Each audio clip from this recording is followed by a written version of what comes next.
Hi, everyone. Baker McKenzie's annual Global Disputes Forecast is upon us. And in this episode, we're going to look at some of its most compelling findings and what they mean for your E&C program. I'm your host, Bill Coffin, and this is the Ethicast.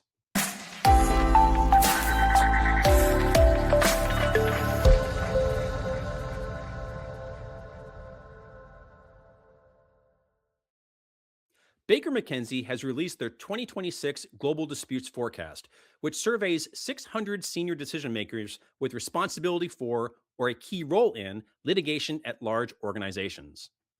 The survey provides a wealth of information on what, why, and how senior leaders are viewing today's biggest business risks with regards to how they might translate into complex legal disputes. Tariffs, sanctions, and export controls are seen as a dispute risk factor in the coming year, as well as concerns over cross border or multi agency investigations. And persistent concerns such as cybersecurity, tax, employment, and ESG are still top of mind. Managing these competing pressures is a delicate balancing act, and one that's hampered by constraints on resources. A notable 38% of respondents say that their 2026 disputes budget is insufficient to meet current disputes risk, with limitations to funding and resourcing emerging as the top barrier to litigation preparedness. To bridge the gap between disputes awareness and readiness, organizations need to evolve their risk frameworks and advocate for investment in disputes preparedness. Joining us today to lend their insights on these issues is Widge Devaney and Peter Tomczak. Widge is the head of Baker McKenzie's North American Litigation and Government Enforcement Group and America's chair of the Global Dispute Resolution Practice. A former federal prosecutor, Widge represents corporations and individuals in internal and government-facing investigations and enforcement actions, often cross-border. An experienced trial lawyer, he also routinely represents clients in complex civil litigation and provides compliance advisory practice, particularly in the anti-corruption sphere. He is the author of multiple publications involving such topics as the FCPA, cross-border investigations, and corporate compliance programs. He appears often in the print media, commenting on current criminal matters. Widge, welcome to the Ethicast. Thanks very much, Bill. Great to be here. Pete serves as global chair of Baker McKenzie's Global Investigations, Compliance, and Ethics Practice. He is a member of the steering committee of the firm's Global Dispute Resolutions Practice and also serves on the firm's Global Professional Responsibility and Practice Committee and Cross Alliance Pricing Committee. Peter's principal areas of practice are corporate internal investigations, corporate compliance, and complex business disputes. He has conducted sensitive internal investigations, in particular those arising under the U.S. Foreign Corrupt Practices Act, for multinational corporations in more than 30 international jurisdictions. He also counsels clients and their boards on corporate compliance, ESG, and corporate governance matters. Pete, thank you for joining us. It's good to have you. Bill, thanks for having me. Great to be here. The 2026 Global Disputes Forecast opens with some pretty eye-opening data around the kinds of risks that organizations are facing and how prepared they are for it. Global power dynamics and geopolitical forces are creating new regulatory, macroeconomic, and technological realities faster than the speed with which many E&C teams can adapt. So how much do you see this current environment as a threat to organizations, and how much do you see it as an opportunity to innovate new E&C best practices? Widge, would you like to start? Sure, Bill. With threats and risks come opportunity. And I think that the respondents to the survey kind of nailed it on the head where the main threats are these days. 79% thought geopolitical disruption was the main threat. 80% mentioned technology. And another 78%, which really kind of folds into the geopolitical part, mentioned operational and supply chain risks. So if you look at those threats and take a look at it a little more micro level, when you're looking at the geopolitical or operational supply chain threats, you're looking at things like tariffs, sanctions, export control. Over all of that is an enforcement uncertainty. You see that enforcement is way down in the Department of Justice. It's way down in the SEC. And where the government is putting its resources in terms of some False Claims Act in the healthcare industry, but tariffs as well. But there's this greater uncertainty about what will be enforced, how it will be enforced. Certainly, when you get to the tech side, you're looking at cyber risk, probably number one, but also AI. And they all play into each other, and this data privacy risk. But with these risks come opportunities. Like even taking it on the geopolitical side, you've got clients who have now asked us about, can we go back into Venezuela? How would we go back into Venezuela? Right. So even with this geopolitical disruption, companies are seeing opportunities. And in the compliance department, certainly there's a lot of opportunities being created around AI and how AI can be deployed within the compliance environment to really enhance the function, but also make it more nimble as you're seeing all of these risks take shape around the world. The pace of geopolitical change, it seems every Saturday we're revisiting something that we took for granted, and now upending it. But as Widge rightly noted, I mean, risk being uncertainty, there's a positive and negative spin on that, and including, there's a lot more business opportunities that are becoming available. Industries that didn't exist 10 years ago are now suddenly, as we talk to our kids in college, those are the things they're looking at going into. And those are all, accompanied by risks, and particularly complying with law and the regulatory environment. Particularly in the geopolitical side, as we look internationally and we look at alliances that used to move in sync are now moving in very different directions. I think we had a flavor of that in ESG between the EU and the United States. We're seeing that trend continue. That's tough to navigate, and I think what we're hearing from clients, and one of the findings we saw in the survey was that it's just simply hard to even keep up with the pace of change. So in approaching this, I mean, there's a large amount of opportunity we had, but there is a lot of work being done, not only in terms of just the sheer amount of regulation, but revisiting a lot of the paradigms that everyone followed for years. And then I think also, in particular, the complexity is how these are interacting. Widge mentioned about trade. How do the new trade pressures impact supply chain? How do those impact anti-corruption efforts? Where are you allocating scarce dollars, which is always a proverbial problem? And how are those being, what's the decision making behind that? Those are all things that, again, very challenging. We're seeing that in the survey. We're feeling it in our practices, and I'm certainly we're hearing it from our clients. E&C teams are used to handling multiple types of risk at once, but the Global Disputes Report notes how organizations are often grappling with more than one existential threat at once.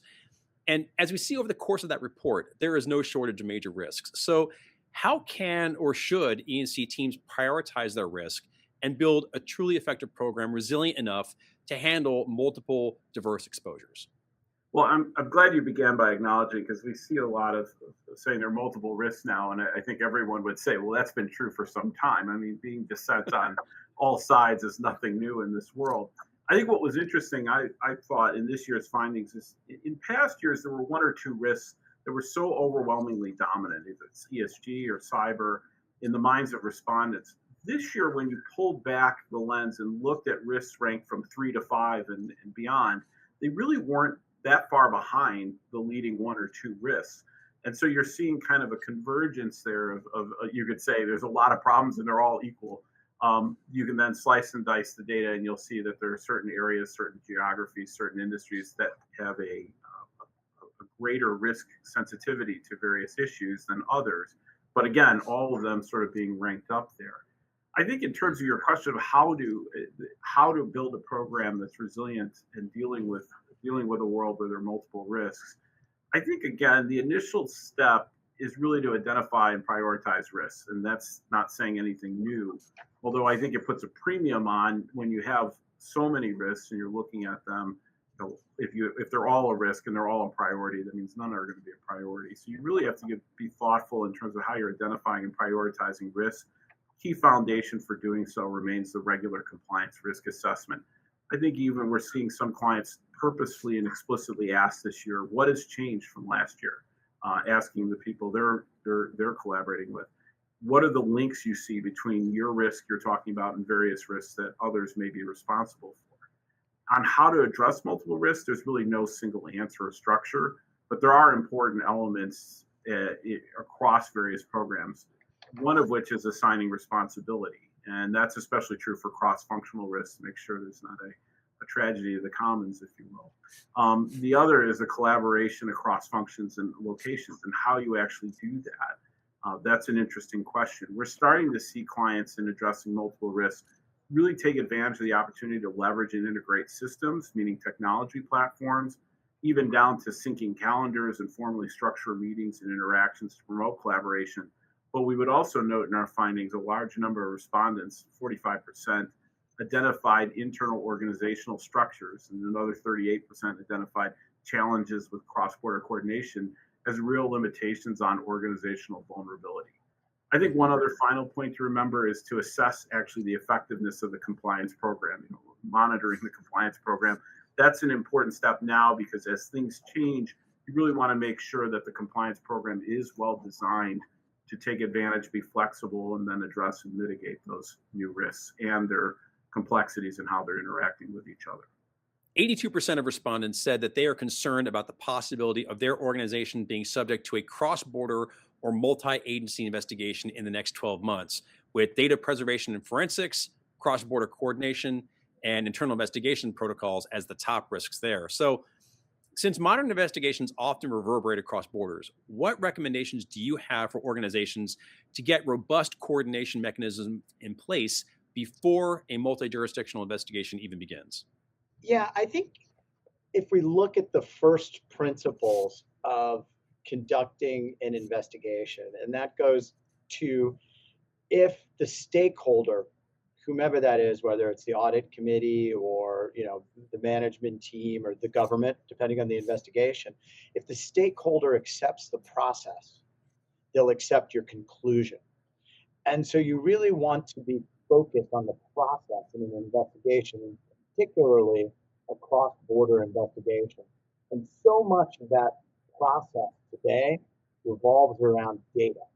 I can remember when I was first a prosecutor, and it was kind of just as every company now had email.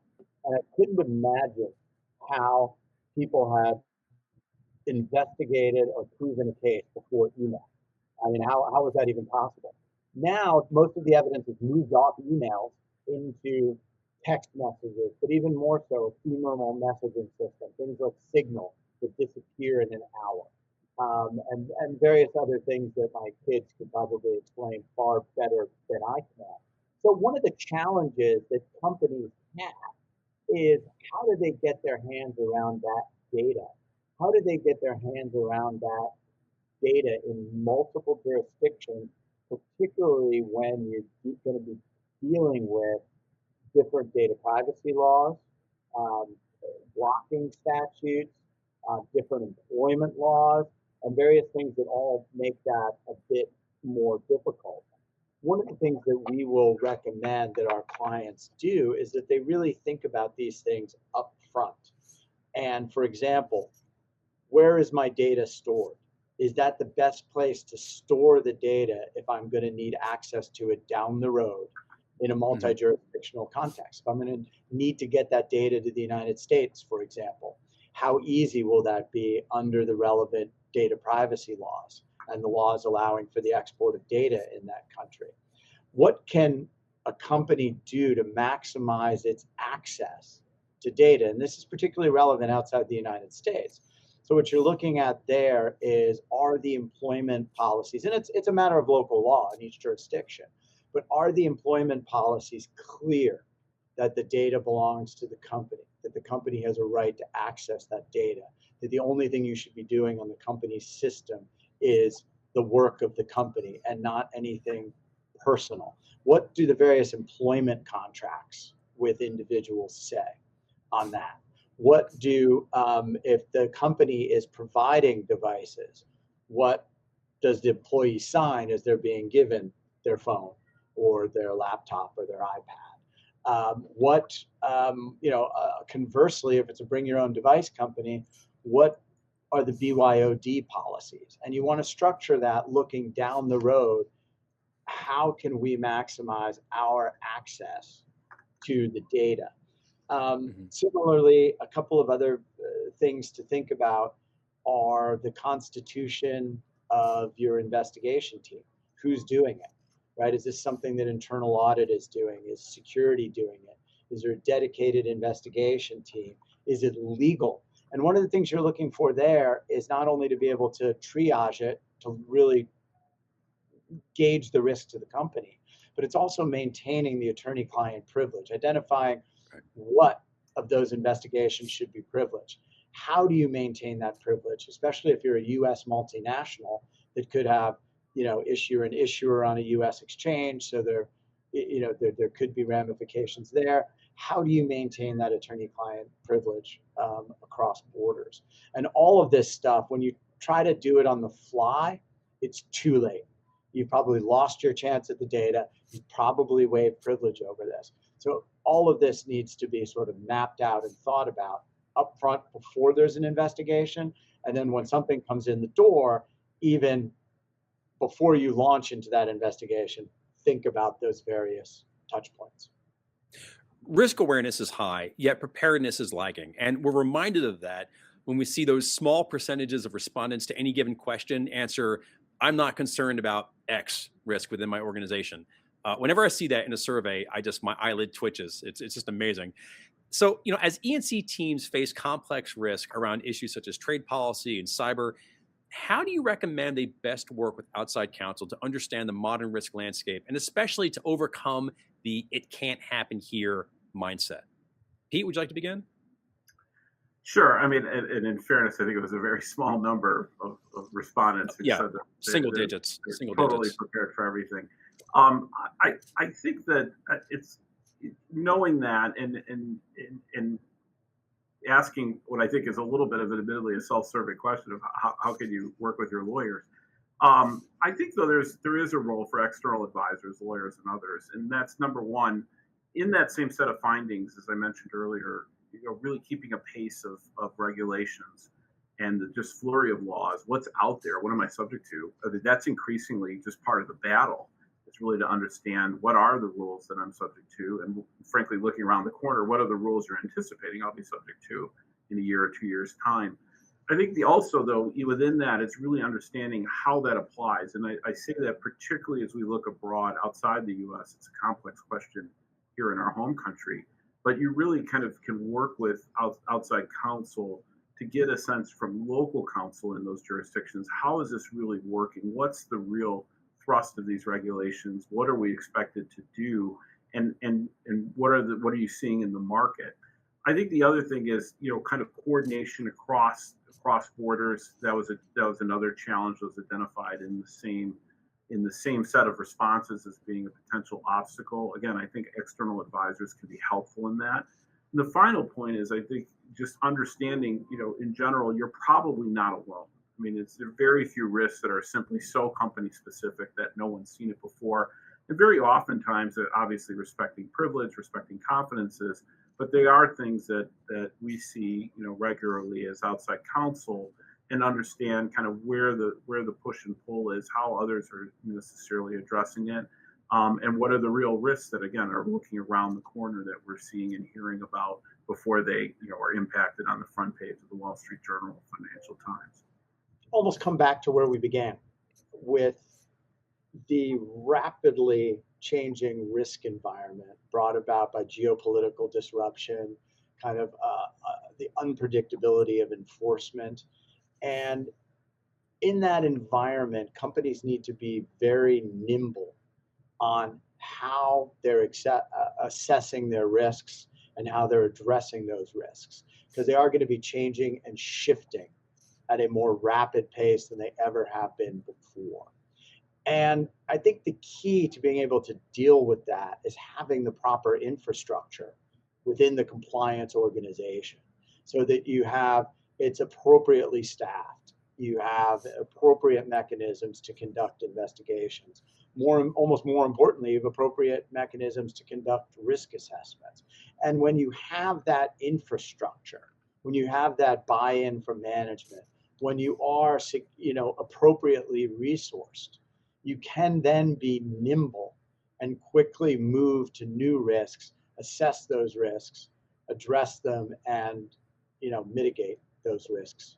Gentlemen, thank you so much for sharing your insights today and really for the work that you and your colleagues do to help organizations better prepare themselves against complex legal risk. So once again, thanks for coming on the show today. Thank you for having us, Bill. Once again, it's our pleasure. Indeed. Thanks, Bill. This was great. There's plenty more to learn from Widge and Peter on this very topic, so please join us on January 21st for our free webinar, Global Disputes Forecast, Risk Trends and Priorities for 2026, as Pete and Widge lead a live discussion with E&C leaders from Atkins Realis and Clavio about the key disputes and risk trends that will shape the year ahead. To register, please visit ethisphere.com/events or click the link in this episode's show notes. And to read the 2026 Global Disputes Forecast, as well as a host of additional insights, updates, and thought leadership, be sure to visit bakermckenzie.com. Thanks for joining us. We hope you've enjoyed the show. For new episodes each week, be sure to subscribe to us on YouTube, Apple Podcasts, and Spotify. And if you haven't already, please follow Ethisphere on LinkedIn as well to learn more about how we help organizations strengthen, advance, and improve their ethics and compliance programs. Together, we can make the world a better place by advancing business integrity. That's all for now. But until next time, remember, strong ethics is good business.